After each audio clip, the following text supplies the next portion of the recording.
Assalamualaikum and selamat sejahtera. My name is Izzati bin AZNI. I'm from class AM225 3A. Today, I will talk about the introduction of public listed company, which is our group choose PARKSON Holding BERHAD and PADINI Holding BERHAD. We will going first one, which is PARKSON Holding BERHAD.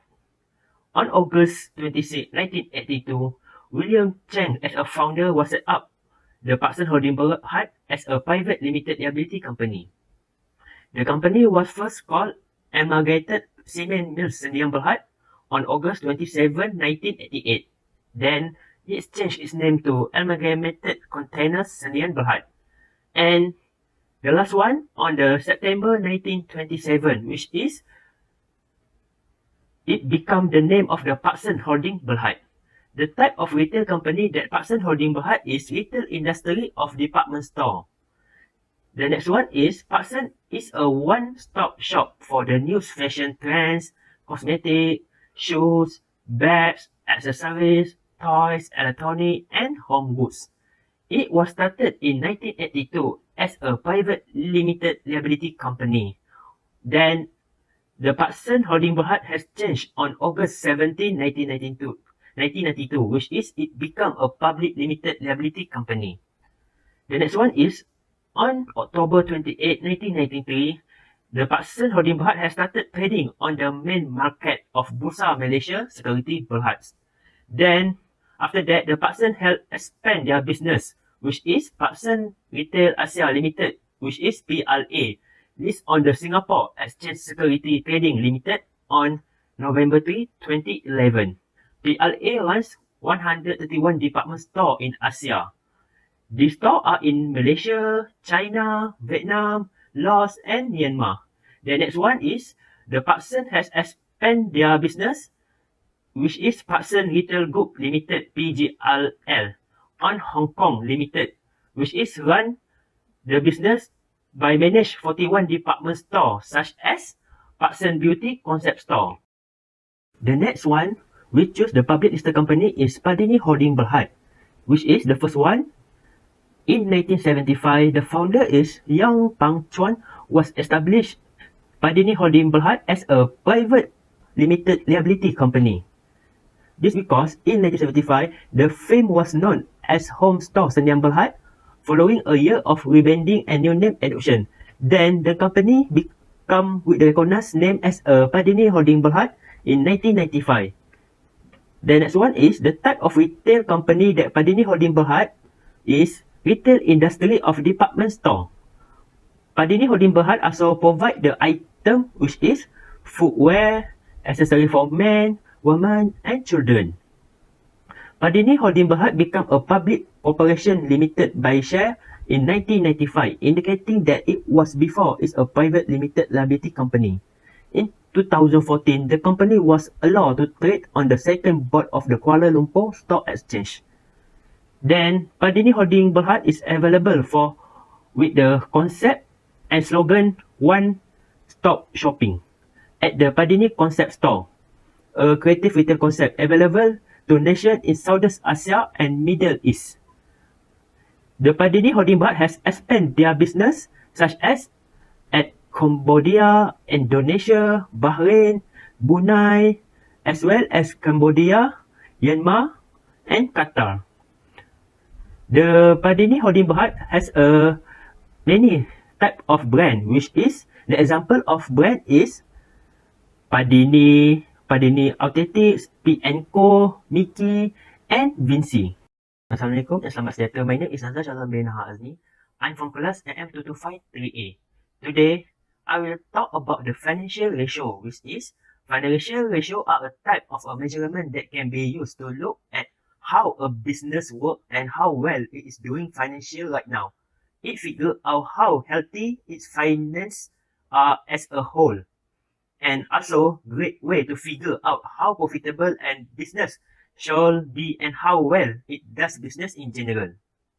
The financial ratio has a 4 category, which is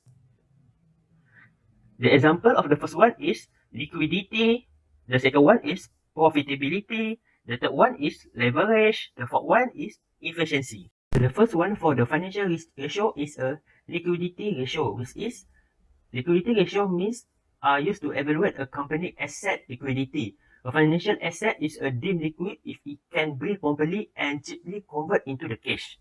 The example we can show between the PADINI Holding Berhad and PARKSON Holding Berhad at the current ratio. We can see at the PADINI Holding Berhad has a higher current ratio, which means it can meet its obligation better because it has more current asset than current liabilities. PADINI Holding Berhad has RM5.40 or 5.4 times in liquid asset that can be used to pay off the current liability. Besides that, we can see the PARKSON Holding Berhad has a low liquidity ratio, which means that the company won't be able to meet all of its short-term obligations during that year. To deal with this, the company should increase its current asset by increasing its account receivable cash on hand. PARKSON Holding Berhad current ratio show that it isn't good as a PADINI Holding Berhad. The next one under liquidity ratio is quick ratio or acid test ratio. We can see from the PADINI Holding Berhad and PARKSON Holding Berhad, which is the explanation is PADINI Holding Berhad quick ratio is 3.85 times higher. PARKSON Holding Berhad. This show the PADINI Holding Berhad has RM3.85 in liquid asset to pay off its current debt. On the other hand, a very high acid test ratio could mean that the balance sheet has idle stock or cash.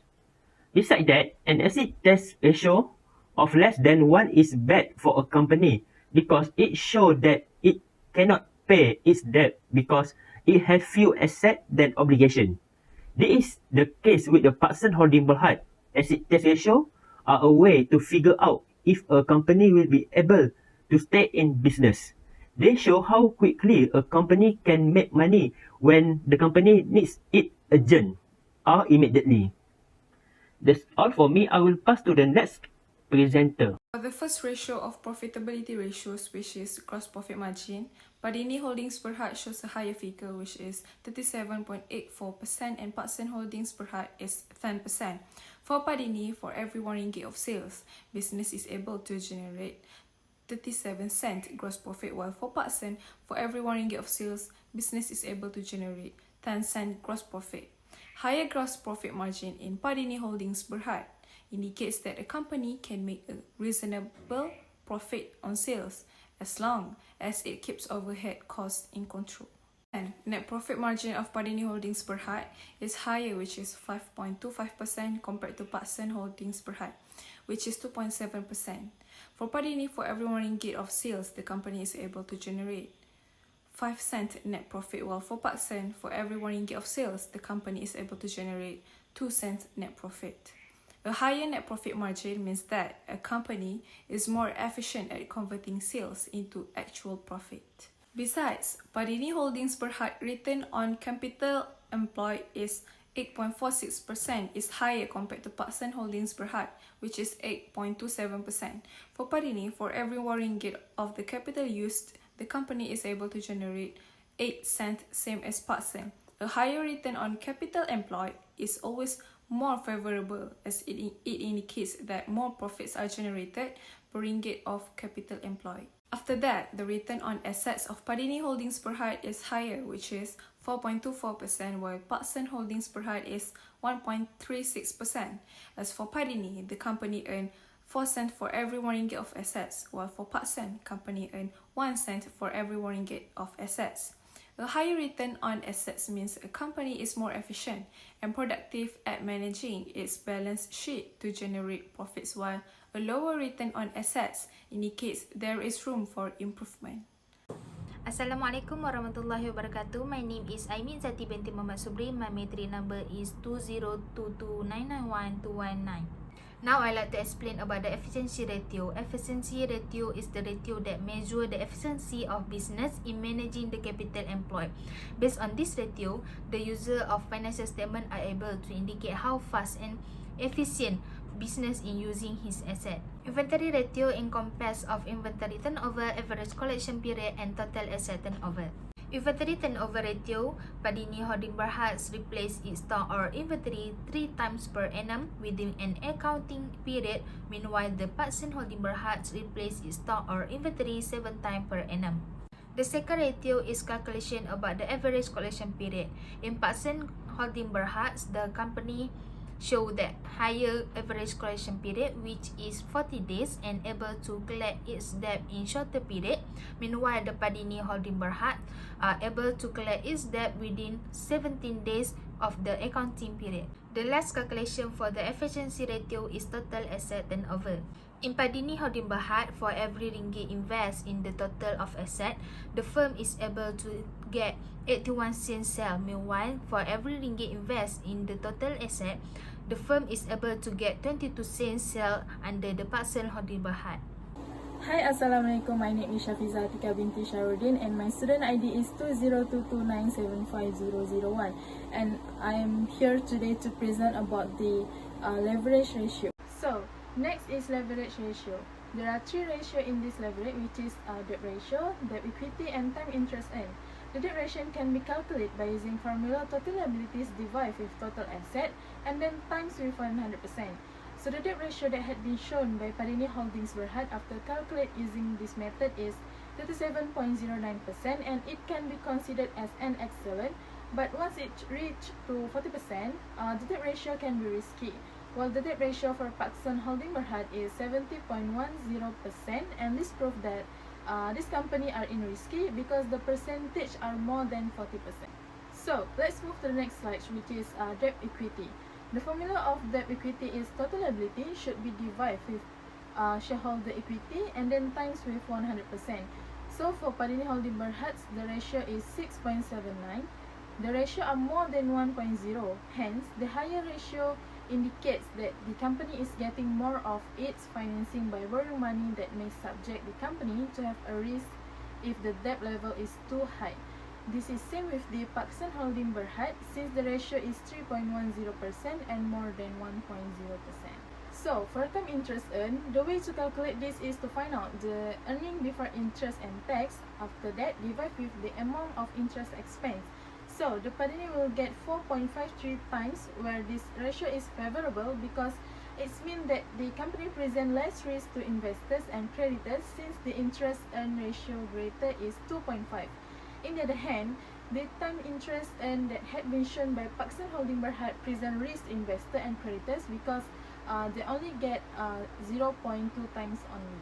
So, the analysis of the company performance in comparison with the competitors for leverage ratios is the debt of ratio of the PADINI Holding Berhad is 37.09%, which is lower compared to the PARKSON Holding Berhad, which is 70.10%. And the debt equity of the PADINI Holding Berhad is 6.79%, which is higher compared to the PARKSON Holding Berhad, 3.10%. A high debt equity ratio means that a company had been faced a hard financing growth with debt. And the last one is the time interest by PADINI Holding Berhad is 4.53 times, which is higher compared to the PARKSON Holding Berhad, which is they only get 0.2 times. A higher ratio means a company has enough cash after paying its debts to continue to invest in the business. For the liquidity ratios, PADINI Holdings Berhad is sufficiently liquid when compared to PARKSON Holdings Berhad. For the profitability ratios, PADINI Holdings Berhad's management is able to generate a better return to investors compared to PARKSON Holdings Berhad. For the efficiency ratios, PADINI Holdings Berhad is more efficient in utilizing the total assets to generate sales and increase productivity. Lastly, for the leverage ratios, PADINI Holdings Berhad company is less dependent on leverage money borrowed from and owed to others. The payment ability of the company is also higher. It can be concluded that investment on PADINI Holdings Berhad is better because this company has a higher return on capital employed ratio, which demonstrates that the business can produce a better expected return based on the resources invested.